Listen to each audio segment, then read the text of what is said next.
Good morning বন্ধুরা। আমি আমি এখন এখানে দাঁড়িয়ে আছি হচ্ছে ঋষিকন্ডা পিল্লাই খোম। এটা হচ্ছে ফিফথ ফ্লোর। আমি তোমাদের বলেছিলাম কালকের ভিডিওতে যে ফিফথ ফ্লোর থেকে বিশেষ করে সকালবেলা ভিউটা খুবই সুন্দর। তো এটা হচ্ছে আমার সেই ব্যালকনি। আর আমি এই ব্যালকনি দাঁড়িয়ে আছি এখন, এই দেখো চা খাচ্ছি।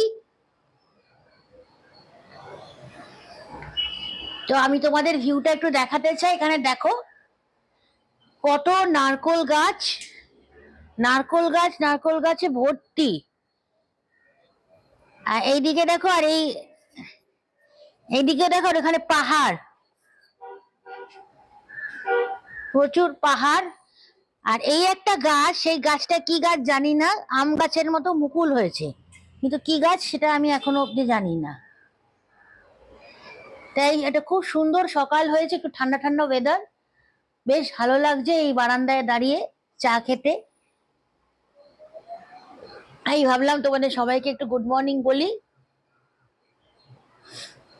আর ওই দূরে হচ্ছে সমুদ্র, ওই দেখো, ওই যে কাকটা উঠছে, ওই দূরে হচ্ছে, তুমি জুম করতে পারো, ওই হচ্ছে সমুদ্র। আমি যাব ঋষিকন্ডা, এটা হচ্ছে ঋষিকন্ডা বিচ, ঋষিকন্ডা বিচে একটু পরে যাব, তখন বিচটা তোমাদেরকে খুব ভালো করে দেখাবো।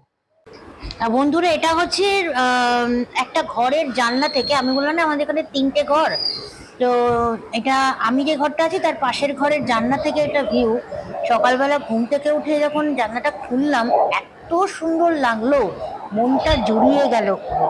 পেছন দিকে পুরো পাহাড়, আর তার সামনে হচ্ছে পুরো কোকোনাট প্ল্যান্টেশন, মানে নারকোল গাছের একটা রো, মানে এত সুন্দর লাগছে ওভারঅল, এত অপূর্ব ভিউ। মানে সকাল সকাল উঠে এরকম একটা ভিউ পেলে তো দুর্দান্ত যায় দিনটা, তাই না?